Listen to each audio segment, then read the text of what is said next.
Hopefully everyone can see me okay. We are back on Facebook for our live chat this month. It is March, and I love the coincidentalness of the title. We are talking with the two of the authors of The Other March Sisters, all about Amy, Beth, and Meg. So I'm very excited. I should have rewatched one of the movies before jumping on. That's an excuse. That's what I'll do this weekend. So I can't wait for everyone's questions. Hopefully, and then as you can see, if you leave a question before 8 p.m. Eastern time, you will be entered to win a flash giveaway, and it is a very special flash giveaway. So make sure you get your questions ready. And then please help me welcome Liz Parker and Linda Epstein to our screens. Hi, y'all. How are you today? Great. How are you doing? Good. Good, good. Very I'm very excited to be excited here. to discuss the book. So, can you both, I mean, it's a little bit different, but can you both give us a little bit about the book and then the two sisters that you write about?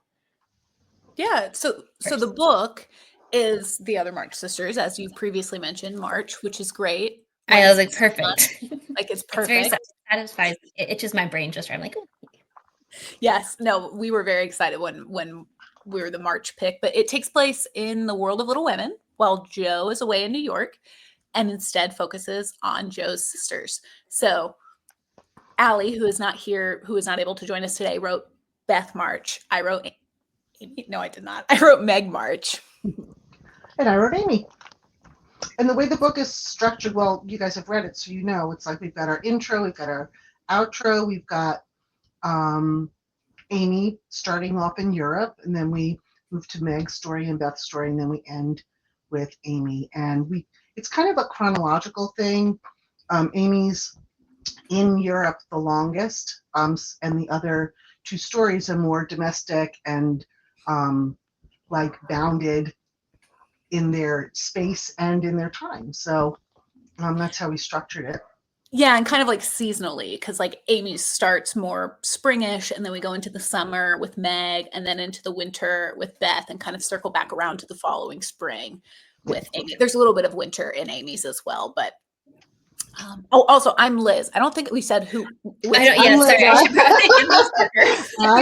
Liz Parker and Linda Epstein. Yeah. Okay, perfect. Well, I think we're already getting some reader questions in, but I'm going to take my questions first. I'm going to start. So I kind of mentioned my wanting to watch one of the adaptations of Little Women. My mom is a staunch 1994, I think, was the one. That's the Christian Bale. That's her favorite. Took her a lot to convince her to see the Greta Gerwig one. She still loved it. So that one, I love. That might be my favorite. Which one of the across like all I don't know how many there are actually now that I think about it. There are probably about 5. Is it 5? Plus like multiple like television versions. There was like a Brady Bunch version or something like that. That I didn't know existed. That's my favorite thing. Something, or maybe one of the people in the Brady Bunch was it. I don't even know. There have been so many though. Liz, what's your favorite one? Oh, well, I was going to say first, again, I'm like, let me be Allie's voice.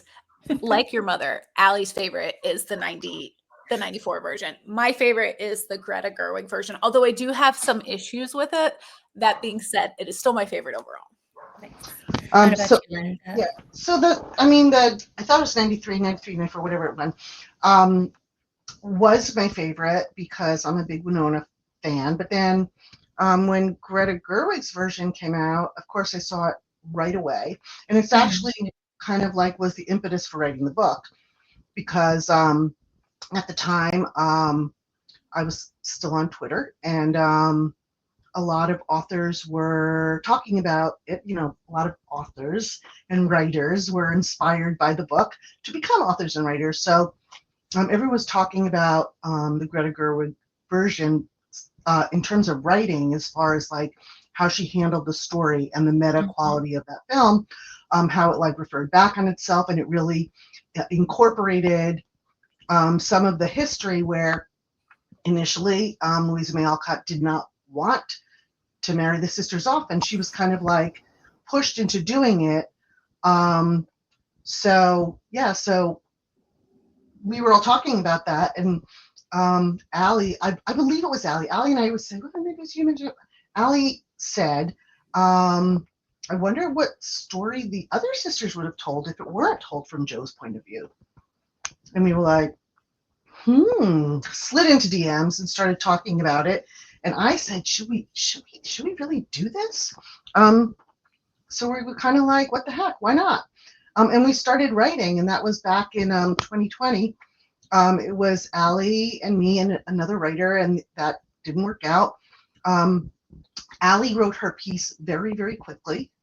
And I started mine all gung-ho, and then life happened, pandemic happened, lots of life happened.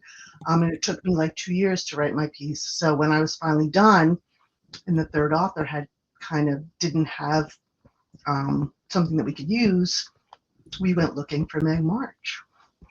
And And found this. Yep. Oh, nice. Yeah. I know. I was like very curious about because I think when I met with you guys the one time, that was the first time you were all meeting each other in person, I Yeah. believe. And I It was was so crazy. interested in like the origin of how maybe you all met and like formed this idea, because it's so it flows so well, and it's just like it's amazing book. So I was very interested in like how that came to be. So that's very interesting. I love that the Greta Gerwig is what spawned or the conversation and everything. It really did inspire the conversation. So yeah. I did want to give a shout out to the PBS version though, because Love the PBS version. like Willa Fitzgerald does such a good Meg March that like if you haven't watched it and you have 10-ish hours to spare, however many I was hours. like, I watched Pride and very Prejudice good. 1995. I can watch. Like, I can do that. Yeah. Well, I'm like, I'm just making this for me. No, I'm joking. No, but yeah, the no, that's a BBC good version. The BBC version is current. It's like recent. Oh, really? Oh, okay. It Oh, actually I got a lot came of out watching like to within do. like this almost, wasn't it, Liz? I think it was 2017 or 2018. Oh, that is It pretty was right right. around the Really. same Very time. close. Yeah, it But was it was very like, close to when. and Maya Hawke. Oh, plays- she's great. She's plays Joe. Jo. She's fantastic. Oh, Yeah. I do. That's sparking. I can Yeah. see her. Yeah, I Yeah. think It's good, and it's good. nice because there's more space. They were able to explore more of Little Women, which a lot of adaptations can't, just because Yeah. 2.5 hours for 2 books You essentially. have to choose that's very true. Yeah. And then so mine, I'll go to the readers' questions because I can see them all coming in. There's quite a few. So why do you think, and kind of in the vein of all of the adaptations, it's been persistent over and over again. Everyone has their different take on it in some way. What do you think it is about the story of Little Women and the sisters that continues to connect with readers? And then what did you bring from that kind of knowledge into your book, or into your stories, I should say? I mean, Liz, you want to?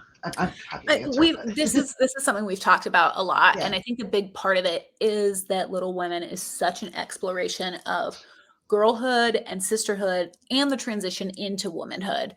And I think what we brought into this book was we helped Amy, Beth, and Meg transition into womanhood rather than just focusing on Joe's transition out of being a young girl into an adult. So, but I think that that's a big thing that resonates is the sisterhood aspect of it. Because there's one thing Allie mentioned in one of our previous chats is that there's just not a lot of the classics that deal with girlhood in that way.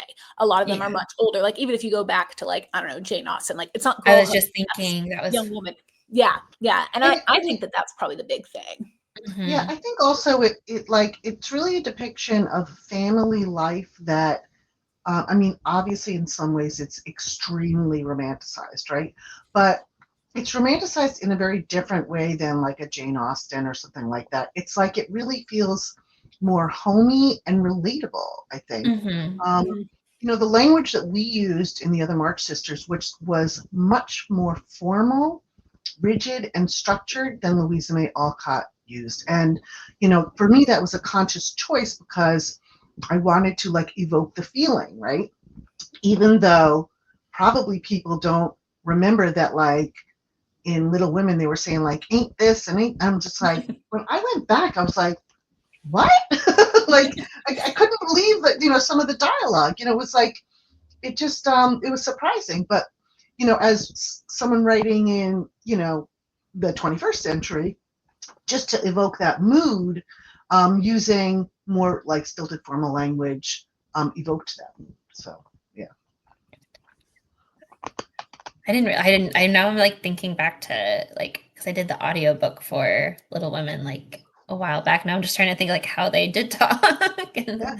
I was like, yeah, I have this like, all right, so we have some reader questions. Okay. I think we kind of covered, oh, we did cover who had the initial idea for, and then this is interesting is how, and this was kind of one of my questions as well, but how did you decide which sisters you would each write about? Liz was assigned. Oh, that's true. Yes, that is true. This was a sign she got it. Because Amy and Beth were already taken. They were. So it was like really just clear from the very beginning. I knew that I wanted to write Amy, and Allie knew that she wanted to write Beth. Mm. So we kind of like in DMs where she was like, "Well, I would want to do this." And I was like, "Good, because I want to do this." Like perfect. It was perfect. So that's kind of, you know, how it kind of panned out. So. Yeah. And then, were there any other sisters you would have wanted to explore their storylines while you're writing, or were you just like, this is the person, this is the story I want? I mean, the only one that I would be interested in writing about would be Jo, but we didn't want her in our book, you know. Yeah. You know, when we lost our writer for Meg, Allie and I were both like, well, should we do it? And she's like, I don't really have anything to say. And I was like, not it, me either. You know, it's just like neither of us could relate to, not that we couldn't, neither of us had a story for Meg. Mhm. And for me, I don't know, I just never thought about, writing anyone but Amy. Yeah. And I was so glad, honestly, when Liz handed in her like audition piece, it was Oh. just like, it was such a relief because I remember Allie and I talking to each other, we're like, oh my God, because it was a story that neither one of us, I mean, I wouldn't have thought of it in a million years. Mhm. Interestingly, even though I'm, you know, into not as much as Liz, but you know, like all herbalism and, you know, natural cures and childbirth and all of that kind of stuff, it never would have occurred to me to do that. So, yeah. So. Okay, so I don't know that I would want to write another of the sisters, but I Mhm. think and I know that there is a Marmee book, but I think I would like to take my own take on Marmee. I think that that would be very interesting. I also think a lot of the side characters are interesting, Mhm. which you know, in Meg's story, I explore Sally and I explore Annie, but I think that their stories could also be interesting to take a look at. But as far as the sisters themselves, like it's funny because now that we have written this book, I think of Amy as Linda wrote Amy, and I think of Mhm. Beth as Allie wrote Beth. And so I'm like, well, no, I wouldn't want to write either of them because that's who they are. Like, Right. Yeah, whichever. I like that. No, that's a fair point. That's a fair point. A Marmee book would be very interesting, or like delving into Mhm, her life and stuff. mhm. Oh, that's great. And then I guess this kind of quick question on the herbalist, but the and reader would love to know what's your favorite tea, Liz, and you're welcome to answer as well, Linda. Oat I'm not a straw. tea person. I wish I was, but I'm a Oat coffee straw person. is my favorite herb, and it's so delicious. It's very nutritive. It's really safe. It doesn't have like hardly any contraindications. And if I could like pick, if there was one plant that is like this is the only tea you can drink for the rest of your life, it would be oat straw. So I have to there's remember my that. answer. That's I'm a black okay. tea girl. It's either black tea, Earl Grey, like all kinds of, love the Fortnum and Mason teas, all of that. Mhm. And then when I go herbal, it's usually chamomile. So Oh, that's yeah. I calming. feel like I'm more of a black tea drinker myself as well. I will say, yeah. I was like, I love a little bit of milk, a little bit of sugar, but coffee is my vice. Oh no, Same. if we're going caffeine, I'm drinking matcha. Oh, Um, but herbal, like in terms of like an herbal But you would go with that. tea, Oh, it would it's be oat oat straw. straw Okay, too. I'm gonna have to look into that. That sounds. Yes, you must. It's so good. Um, then another reader. Oh, this was a great question. How did you keep everyone's notes? I know it's a bit of a different process since Liz did join a little bit later, but how once everything had been starting to put together, how did you keep everyone's notes and ideas organized when three people are writing? Because I feel like that's a very collaborative experience, but also still writing is such a independent thing. it's very interesting because I think people think we collaborated way more than we collaborated. Our stories are very distinct. We Hmm. each wrote our own stories.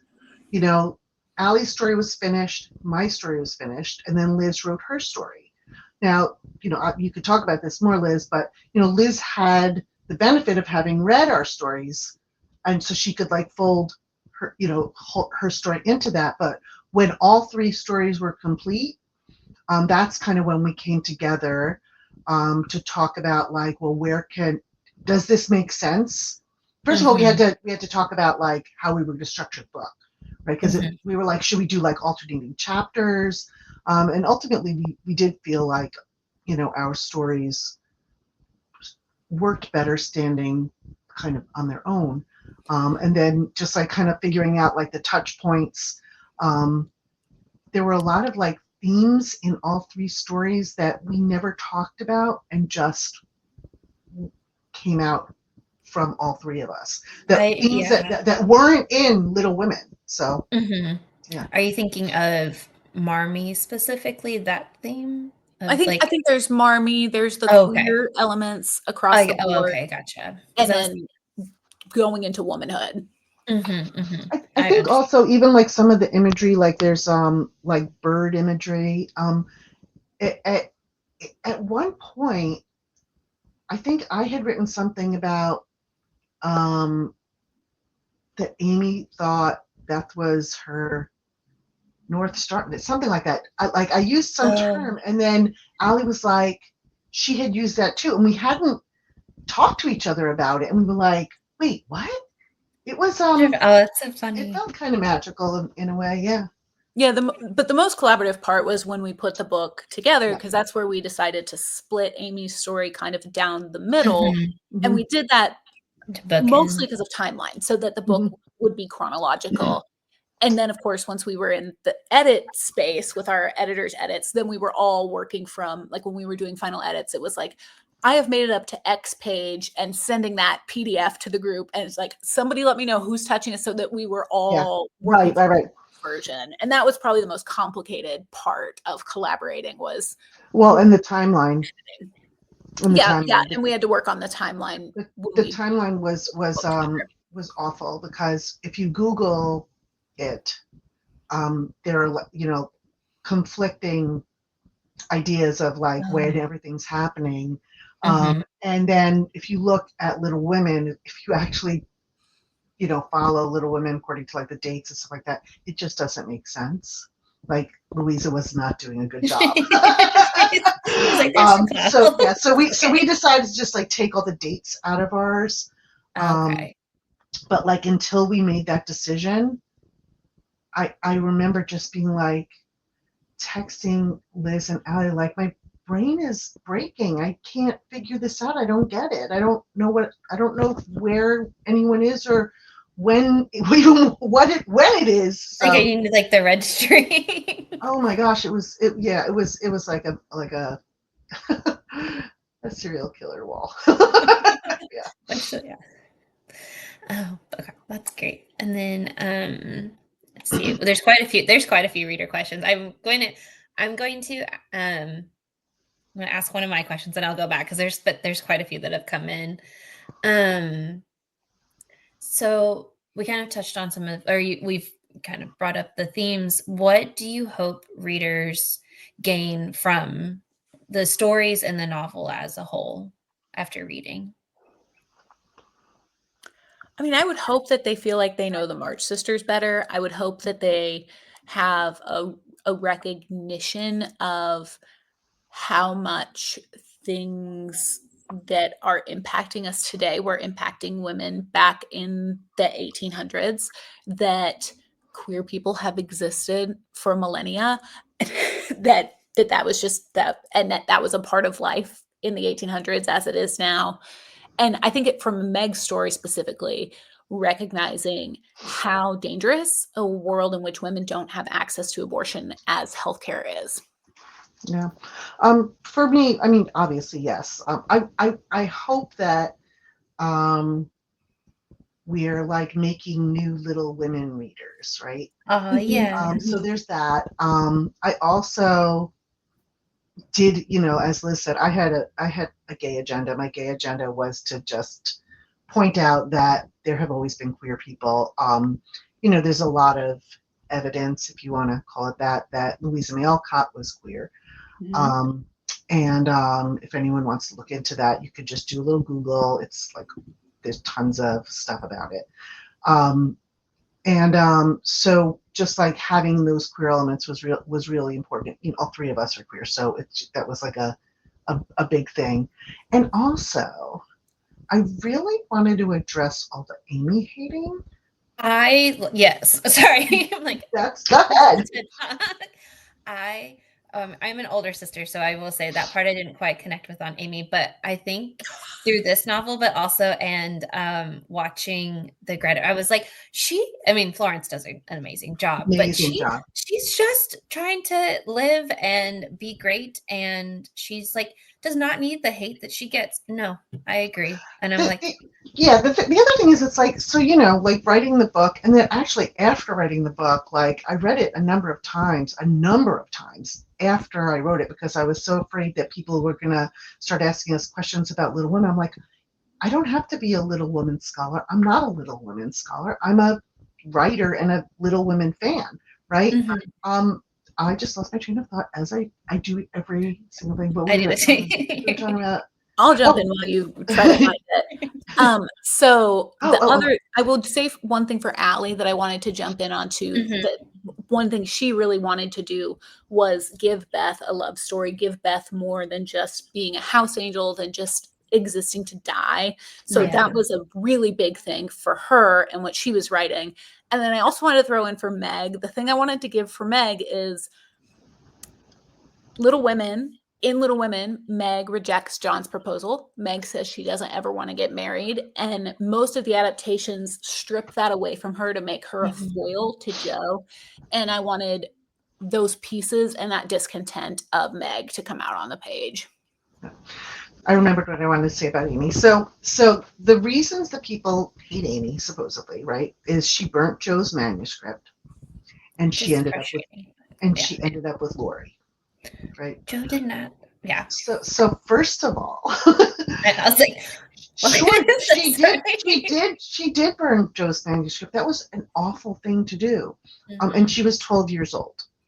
I was like, She was 12 years old. yeah, she's a child. It's literally in the book, in all of the books. It's literally the only bad thing she ever does.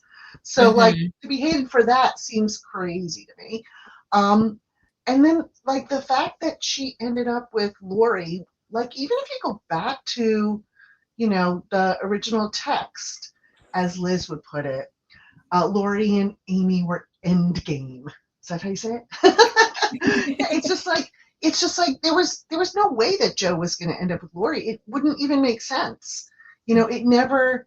It If you look at Lori and Amy's relationship from the time she's 12 years old, they do have a special and different relationship than he has with any of the other sisters, including Joe.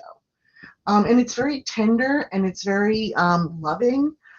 He's not pals with her the way he's pals with Joe, and that's fine.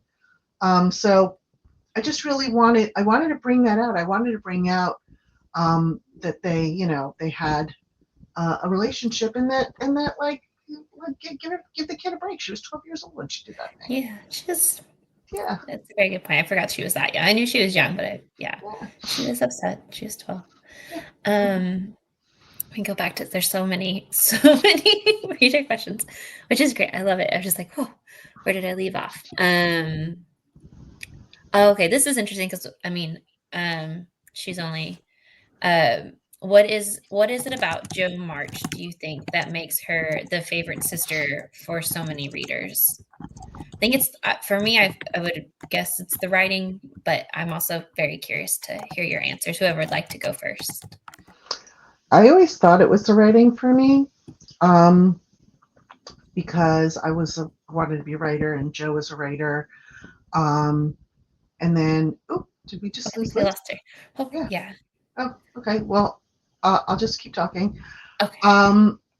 So uh, I always wanted to be a writer. Jo was a writer, and I loved Little Women. I loved the story. But as I got older, and then started writing this, what I realized was that the way I'm an artist and the way um, Jo's an artist are very different. We have very different. Hello, welcome back.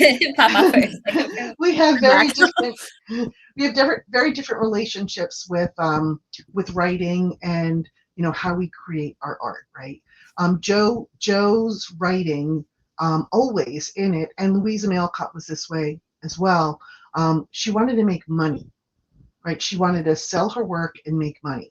She monetized her art. And Amy and I've never written because I wanted to make money. Do I want to make money with my books? Sure, I'd love that, but that's not like how I go into it.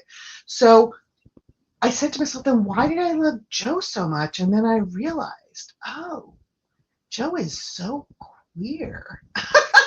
Right? It's just like I saw my queerness in her, and that was what the attraction was.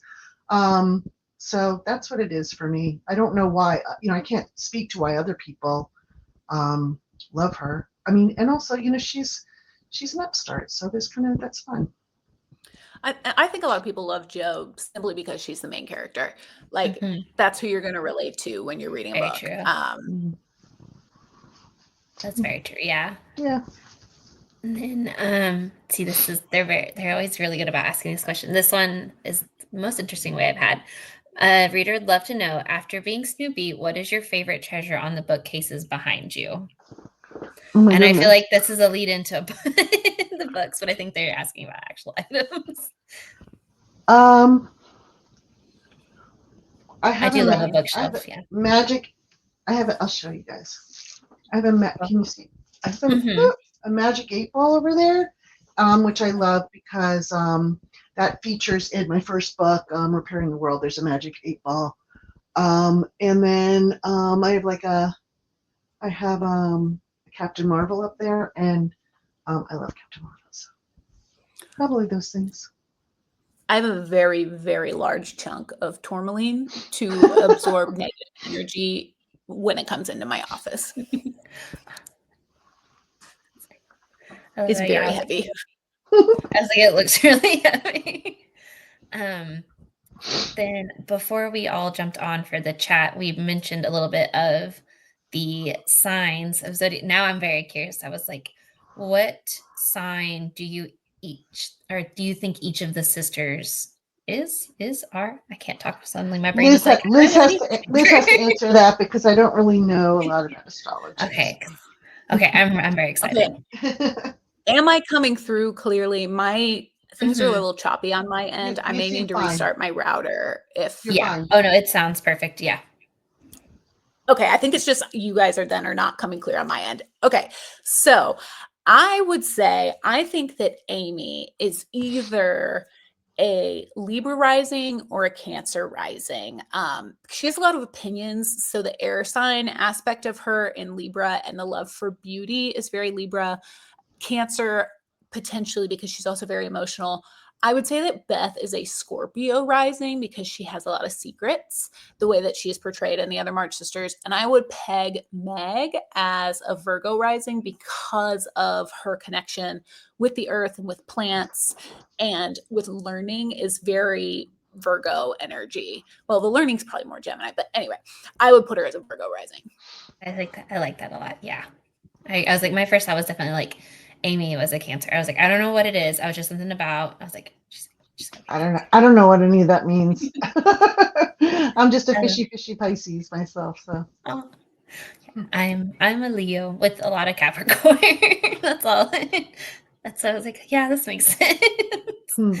Um, and then let me see. There's some more reader questions. I was going through, making sure I didn't redo any of them. This and this is kind of a question. I'll kind of loop this in with mine because we've talked or mentioned Jo and that she was the primary character in the original Little Women, and then it's the goal, or that's how I took it, was with this novel, was to showcase the other sisters, which we have touched on throughout the chat. So how did you balance keeping and maybe this is kind of, apologies if this is kind of a repeat, but balance the original text and the original what we know from Little Women with your views on the characters? And then, and this reader asks, because it's like, how did you keep the retelling fresh? So how did you kind of balance refreshing the story but also maybe still staying somewhat true to the characters as they were? I mean, I think all three of us really, yeah, it is a good question. All three of us really leaned into the sisters that the characters were based on. Mhm. So, Louisa is Jo, and she had three sisters, and they were the three sisters that she wrote about. So I think, we all kind of like did a little digging. We used primary sources. Some of their own words and some of their stories, their diaries, their letters and stuff like that, to kind of flesh out our own characters, to make them more like Louisa's sisters than Louisa made them. Allie always talks about in Little Women how Beth's role is to be, the sister who dies, and Mhm. that's based on Louisa's sister Lizzie, who died. And what Allie says is, when she read um, Lizzie's diaries, like, Lizzie was angry that she was sick. She was not a house angel. She Mhm. used to, sign her letters, love your little skeleton, and had a wry sense of humor. Yeah. Um, so I think that and uh, Amy was based on May, who was an artist, who lived in, traveled in Europe to get, educated, actually lived in Europe, married, someone, not American.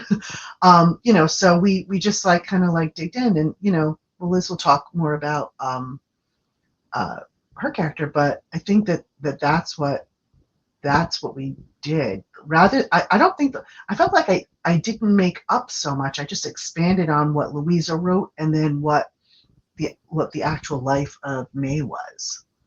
With some modern sensibilities. Yeah, and I would say for Meg, I really pulled from the original text of Little Women. Like a lot of Meg's story is, there are lines that are directly referenced. There's two chapters in Little Women. It's On the Shelf and Domestic Experiences that I kind of served as the backbone for Meg's story. That, and then Meg's friendships with Sally and Annie, Mm-hmm. especially early on in Little Women.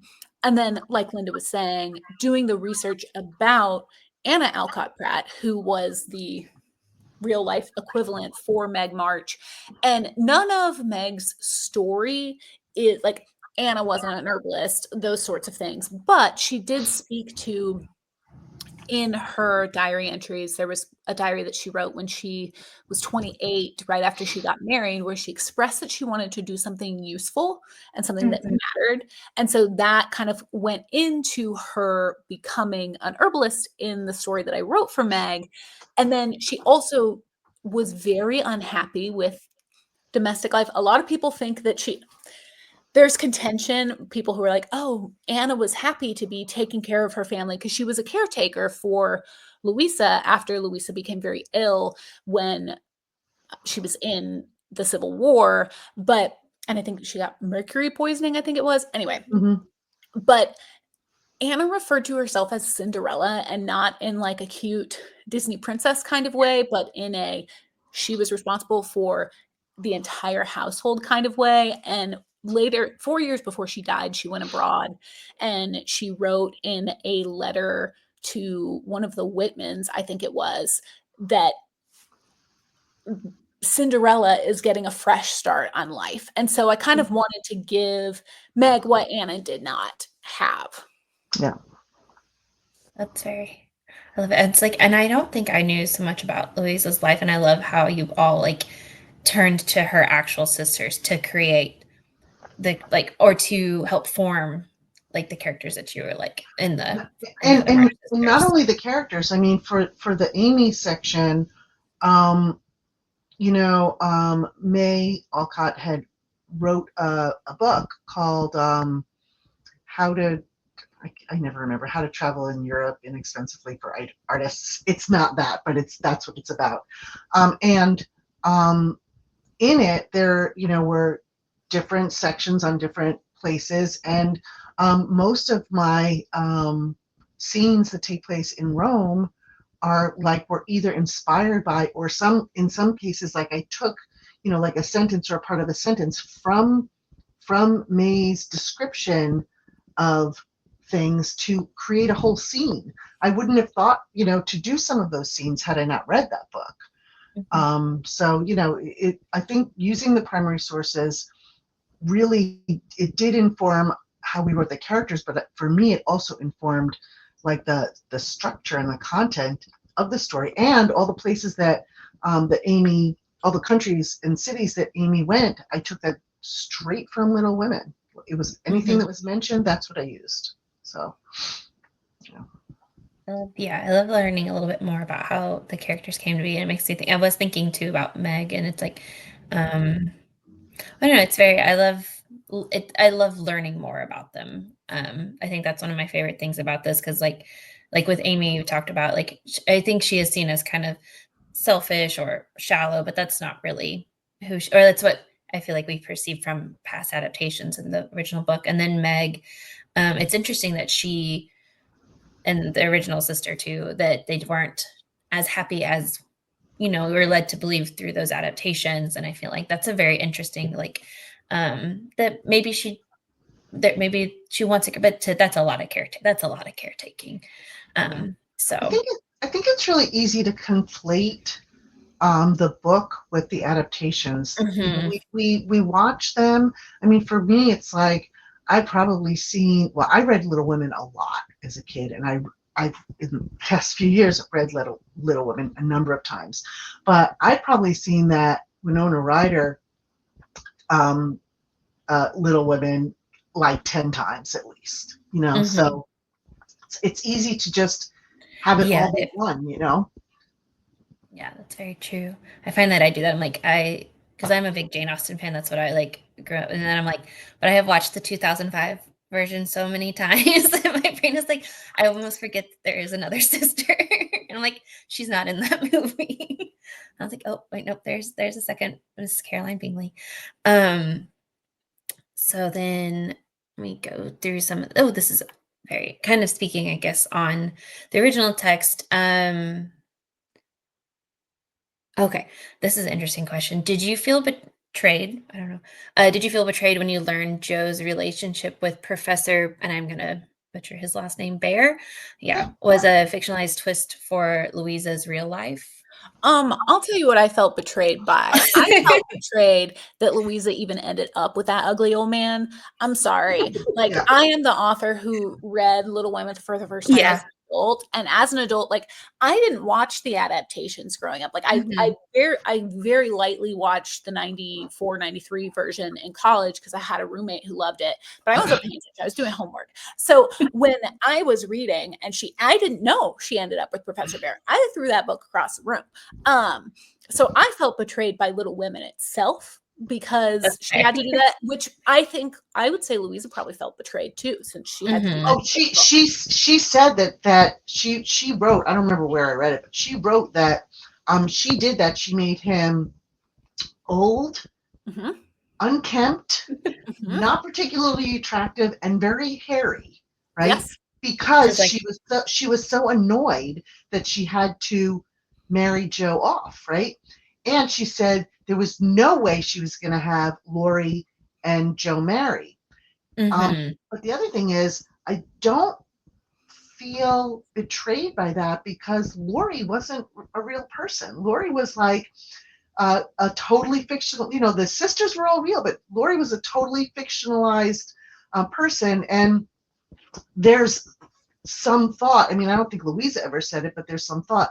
There were two young men who Louisa was friends with, um, but like it wasn't at all like maybe in, like how I characters in my other book, it's like, well, I'm going to take a little bit of this and a little bit of that from those mm-hmm. two friends of mine and make this character. It was just like that. So I was I'm with Liz. I also am, because Yeah. I think I read or listened to Little Women I think right before or after the Greta Gerwig movie, and I don't know if maybe reading it when I was younger I'd been like had a different thought, but reading it a Mhm. little bit older I was like, no, she doesn't need to be with this man. She should be fine on her own writing her, like she doesn't not need so I agree. Yes, also betrayed by And not for nothing, neither of the Professor Bears in the 90s version or the Greta Gerwig version are like old and ugly. I mean, no, I was Greta's thinking guy was No, like and some even half French guy. I was like, you're like, what? yeah, He's not even German. even in an interview Greta did on, I think the Script Notes podcast, maybe it was, she mentioned that she cast who she cast because she wanted somebody to be hot in the movie that she was putting together, which like fair, cool, but not true to Little Women. Not No, at all. no. I totally yeah. That's what I think I was doing the thing where I was conflating the original text and the Yeah. adaptation because I was like, "Oh yeah, he was a lot." I knew he was older, but He was like a lot older. yeah, I was And like, he was like unkempt. It's like that was one yeah, of the I was words like like what? Ew, like she's like, why? "I'm not gonna make anyone like this man if you're gonna make me end up with someone." And none of the adaptations, when Joe was in New York, none of the adaptations talk about the woman who Joe was friends with, Mhm. who was the actual, some of the adaptations have her like going to like literary things. Well, that was not with Professor Bear. That was Miss, whatever her name was. I don't remember her name I don't either. remember it. Um, whose rooms apparently Joe spent time in.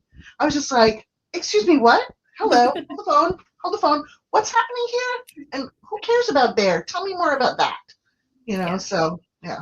None of the the adaptations also, it's like they conflate um, Aunt March Mhm. with the actual people that Amy went to Europe with, which is her cousin and her aunt and Uncle Carol. So, Mhm. you know, it's very different. Read the book again. Read the book again, everybody. Yes. So there's a reader question that I've never thought to ask, and this is such a great question. I'm very interested is do you have and this um feel free to like take your time too with it is do you have a favorite line you wrote? They said there are so many poignant and beautiful lines in the book. So Yeah, Yes. I have one. So I think it's in Meg's first chapter. Um, she says that she has left her ambitions. Her ambitions are long buried, more bones than seeds. And that's probably one of my favorite lines I've ever written as an author, because I love a gardening metaphor. But I also think that that line specifically speaks to Meg's story and how women aren't allowed to have ambitions. nice. That is very I like My favorite line that I wrote, and of course, I have a terrible memory, but I'll read it. Her eyes welled with tears. She swiped at them with her fingertips. I just never knew there were so many variations of romance and attraction, Lori. That. And then it goes into he moved a little closer to on the beach, and I certainly never realized it wasn't at all straightforward for so many people, especially people who I know and love. That for me, like when I wrote that, I was just like, it felt like someone else wrote that because I read that now and I'm just like, that's so good. It's like I never say that about my own writing. It's like it just like for me, it just like captures something so important. So yeah.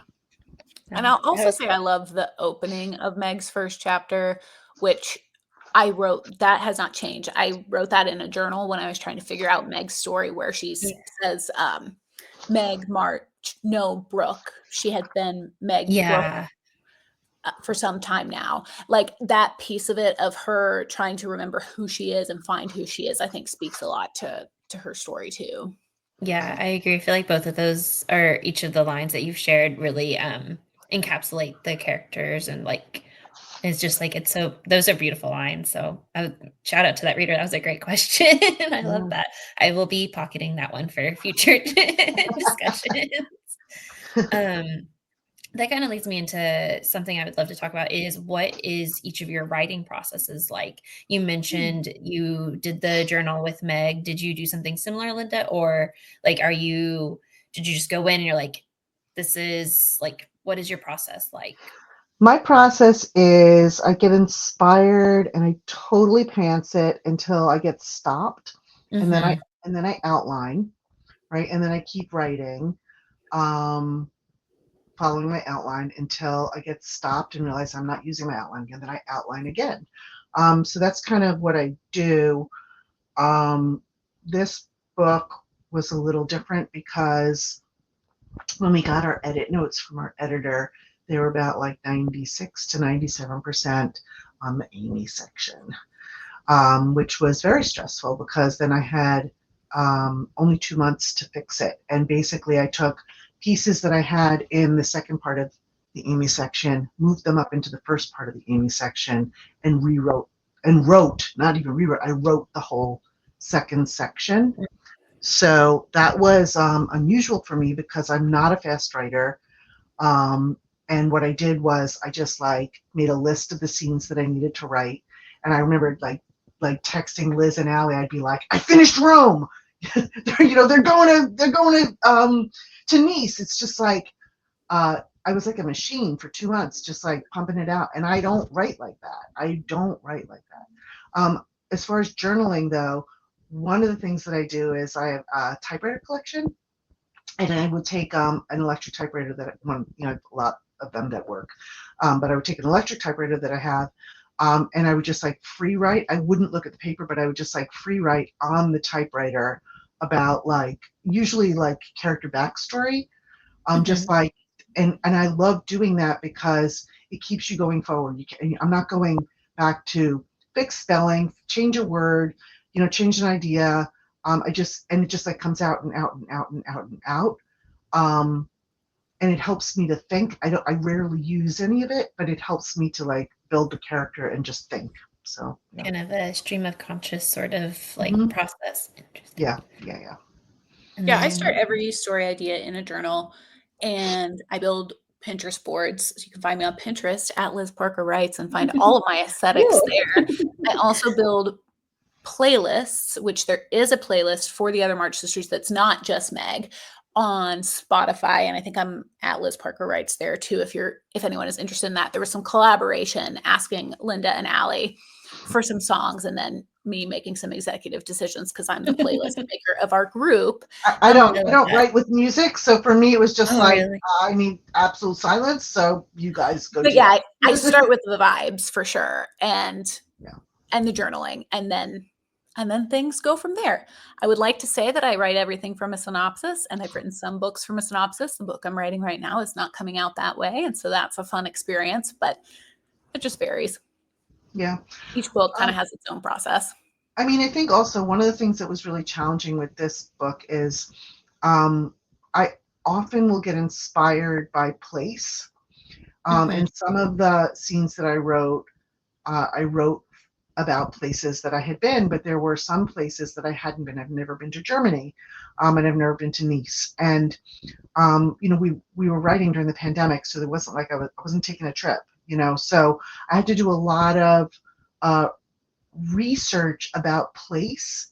I remember I saw like one film on like YouTube of like it wasn't the 1860s, it was like maybe 1890s or something, 1910, of like people on a riverboat going up the Rhine, and it's just like I needed those kind of things to like get the vibes. I get a lot of like from place is really like inspires a lot of my scenes. So That makes sense. Those are both like very interesting. And like I love that one is like more music and like Pinterest. Like I love a Pinterest board too. So I'm like, and I love a playlist. I have way too many playlists. Look, and if anybody does go find me on Pinterest, I'm a top herbalism content creator on that platform. So if you're interested in teas, you will find a lot of that on my Pinterest as well. And then I love the sense of place because it's so true though. It's like you feel, especially traveling. Like I mean, I've been to a few places, but it's like it helps so much more to be in a place where it's like I can write about New York City. I go there all the time. Like that's a little bit different. And then so I think that's very interesting that they both kind of different aspects of the brainstorming process, I would say. And then speaking of playlists, there was a question a few back because I always love a music question. Like I said, I was making a playlist all last night about just 2000 songs. I was like, this is right. I'm never going to find it again, but it was, I think, oh, here we go. What song best embodies the sister you wrote? That's a tough question. Also, okay, I actually have answers for all of these sisters because of the playlist. Because I have no answers for that. And just like take it list. So first, for the book as a whole, I would say "Invisible String" by Taylor Swift. Ooh, I think is really good for all of the sisters. Mm-hmm. For Amy, I would also give her a Taylor Swift song, "Mirror Ball." Oh, okay. I love that. For Beth, Allie actually provided a song, which is "Love Like Ghosts" by Lord Huron. Okay. Which yes. Okay. really fits into Beth's dying experience, but finding love. And then for Meg, the song I listened to on repeat, literally on repeat, because of my neurodivergent brain, the entire time I wrote was "King" by Florence and the Machine. So those would be the songs that I would put to our book, and Allie provided hers. But like Linda said, she's not really a song person when she writes, which makes sense. Amy is, art, but those are the songs I would say for sure. Nice. Oh, those are good. I love the Invisible String. That's such a good. And Mirrorball, like I love the choices. Those are great choices. Florence and the Machine, though, she is truly top 5 of my favorite artists. So yeah, the chorus of that song is "I am no mother, I am no bride, I am king." And so like that's just for Meg. It's just I know, it's like it's perfect. I love it so much. I'm like, we'll be listening to Florence all day tomorrow and then watching Little Women all weekend. And I'm like, that's what I'm which Little Florence is always on my sounds great plan. Yeah, I was like, it's like a great time. What time? I'll bring the popcorn. Yeah. Oh, I do. I love popcorn. If you ever make it, I would recommend browning butter. And that my old roommate, okay, sorry, swapping on a side quest. She would make it with a brown butter on top of it. I can't eat popcorn any other way now, so I'm spoiled. Yeah, I microwave my butter, and now I'm like, oh, okay, well maybe I'll go stovetop. I know, and it was like, she's like, I don't know, you just do it until it gets gold, and I was like, okay. I do like nutritional yeast on it. I just think it's yummy. Oh, I haven't tried that on there. Okay, really I'm gonna remember that. And then one of the reader questions, and then this will be our last reader question. Then I have one more question of mine. But a reader would love to know, they always ask, what are you currently reading? They were saying your bookcases are beautiful, by the way, too. They were complimenting him. They are. I love a book. I just finished an arc of Sangu Mandana's The Witch's Guide to Magical Innkeeping. I write witchy fiction as my normal thing, and it doesn't come out till July. It's so good. Is that the very secret society? Yes. She's the author of the Society of Regular Witches. On my list. Amazing. And then I'm currently reading Careless People, which is Mhm. nonfiction, and it is about Facebook, and I would highly recommend that if Oh, I know you what you're talking are about. Okay. into nonfiction. But if you do not already, if you like witchy fiction and you do not already have a Witch's Guide to Magical Innkeeping on your TBR for this year, put it on there. It's on mine. It's I read it, 100% on I mine. devoured it. Like, You let's should, just be nice. Jealous. yeah, you should also put Liz's other book that's coming out in the fall on your TBR. It's called The Witches of Honeysuckle House, and it is, I read it in an earlier draft, and it is beautiful and Thank you. just, and if you haven't read her first book, you should read that one too, because it's got a magical bourbon. It's just like, oh, it's just, you like witchy fiction, she's your I do person. love a witchy fiction that is. I'm it's not quite witchy, but I was reading the Emily Wilde's I cannot say Oh that my word. gosh. I'm gonna butcher that word. Encyclopedia of Fairies. It's First one. quite kind of in that same like that's probably my go-to for the Phenomenal moment. book. Sorry, I won't derail us too much. I will add all of those books to my reading list, but I do that the first one, that one I was like very it's on my TBR list. It's great. Yeah. Okay. I just finished reading Frozen River by Ariel, how do I say it? Lahan, something like that. I'm trying. Which was, it's about it's a fictionalized, it's a it's kind of like a cozy mystery about Mhm. Martha Ballard, who was a midwife in the like the 1700s. I was like, So I've seen that and it's just wonderful. You know, I've read other books about her, and very into midwifery, so it was so well done.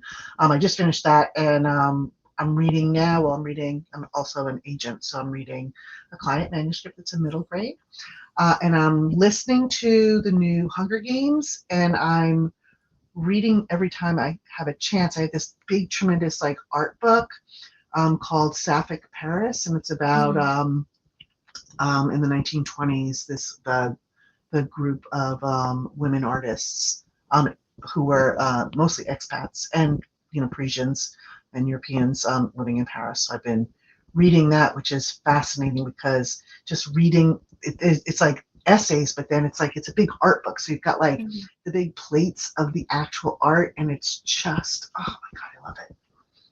This is like, you guys are giving me quite. Oh no, I have to go to the bookstore.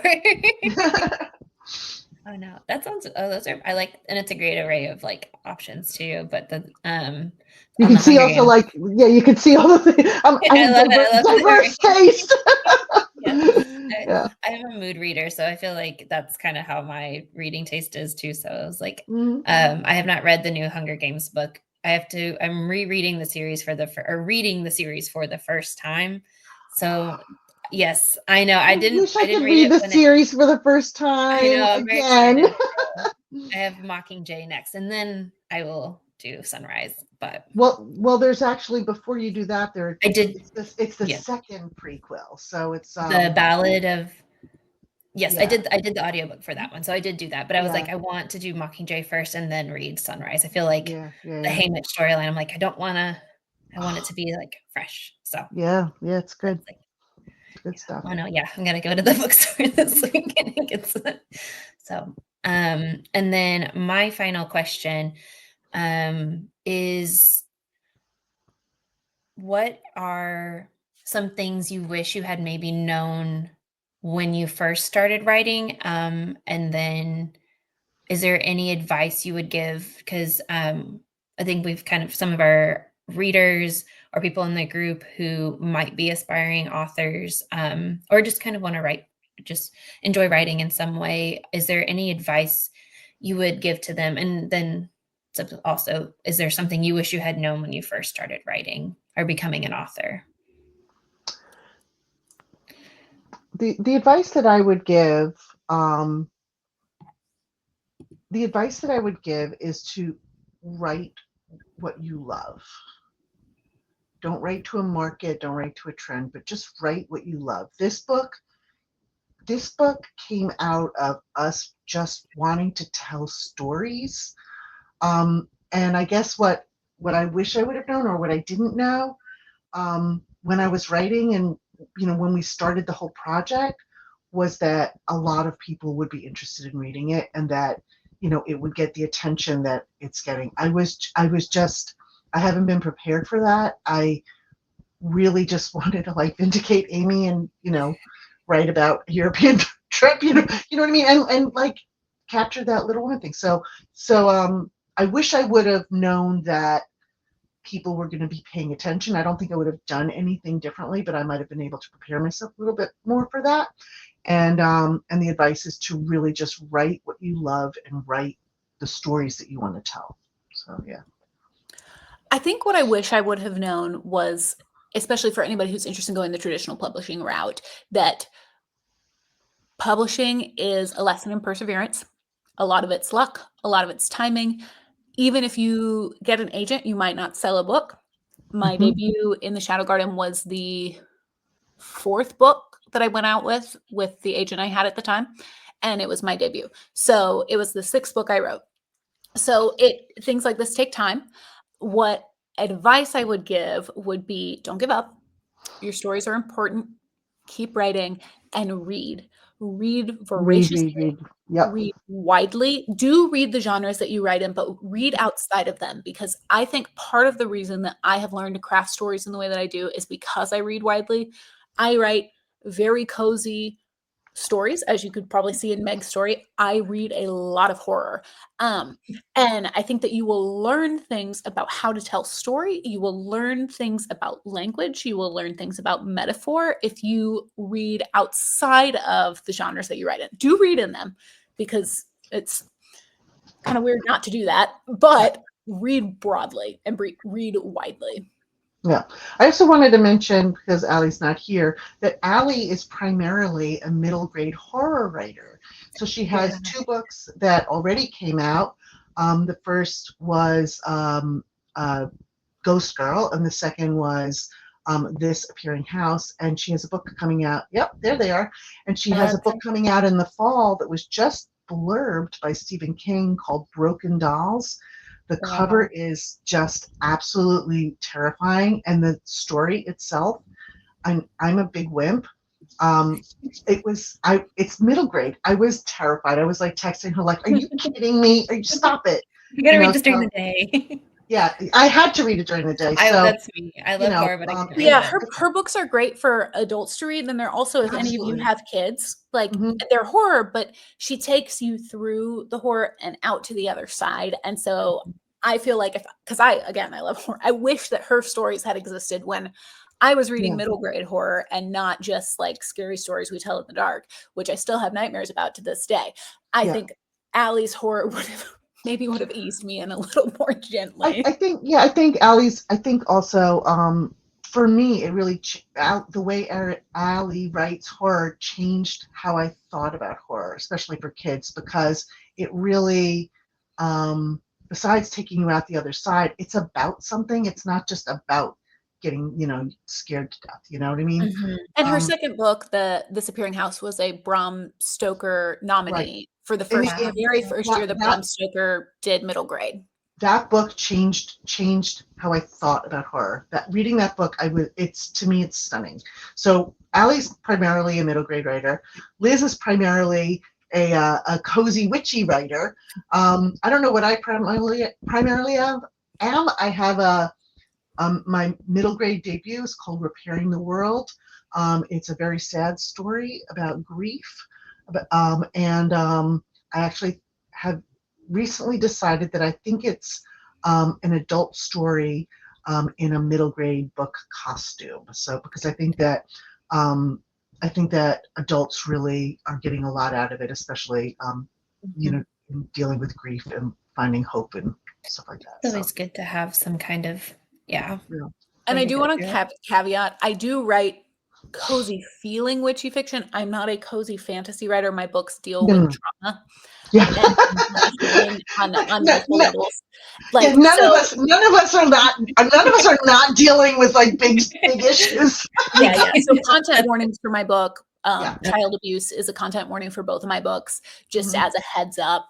and a warning there, fair warning for both of my witchy books. There's not Yeah. child abuse in the other March Sisters because that's not Meg's story. But Right. just as a sidebar, if Thank you're like, goodness. oh, cozy Well, they fantasy, really would have been this is mad at gonna you hurt then, me. Liz. They would have It'll been feel- very mad at you.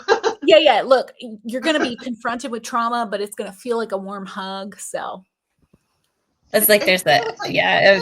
but it's also about dealing with your trauma is the Yeah. thing. it's all about healing. It's about healing. Yeah. And that's Meg's story, I feel like, is about healing too. It's just her, it obviously, she's literally healing people with plants. So that's like the theme of pretty much everything I write. It has to do with healing on some level. Yep. Well, thank you both for joining us tonight. And thank you for all the readers for all of your questions. I know I didn't get through all of them. So I'm so sorry, but they were all amazing, and we will answer them tomorrow and everything. Then if you both would want to give a shout out where people can follow you online. I know we've gone over Pinterest and Spotify, which I will be searching for that tomorrow. Where else can they find you? They can find me on Instagram. I'm Linda Epstein Author. I've got a website, Linda Epstein Author. I have a Substack called But That's Another Story with my name, Linda Epstein. And I guess I'm on Threads and Blue Sky. It's all, Linda Epstein Author. I think it's all that. I'm not hard to find. I'm on Threads pretty much every day. I'm on Blue Sky. I'm on Instagram, and I'm active on TikTok as well. And all of those are at Liz Parker Writes. Yeah. Last thing that I would love to say, just because I have a captive audience, is that I'm going to be leading a retreat. So if you're interested in that, go look on my Substack because I'm talking about it over there. So. Well, thank you all again. And sorry, my computer was doing something funky. It is the season. Well, thank you all. Yeah. It always messes with me. I'm like, why is that's a whole other I won't do it. I was like that. I go on a lot of side quests. Thank you so much. Thank you so much for having us. Thank you to all of the readers who read our book this month. It's so exciting. Hit us up on socials. Tell us, ask us questions there. I'm always happy to answer questions. Honestly, Same. Yeah. Well, and I do a lot of video response questions on TikTok. So if you're like, oh, I don't want a comment, like I don't want a written question, go find one of the other March Sisters videos and leave me. I'll give you a video response. Perfect. Yeah. Well, I hope everyone has a wonderful rest of their evenings, and we will be announcing winners tomorrow for the flash giveaway before I. Yes, good luck. Good luck, everyone who has left a question. Yeah. All right. Well, thank you all. Have a good night. Thanks. Take care.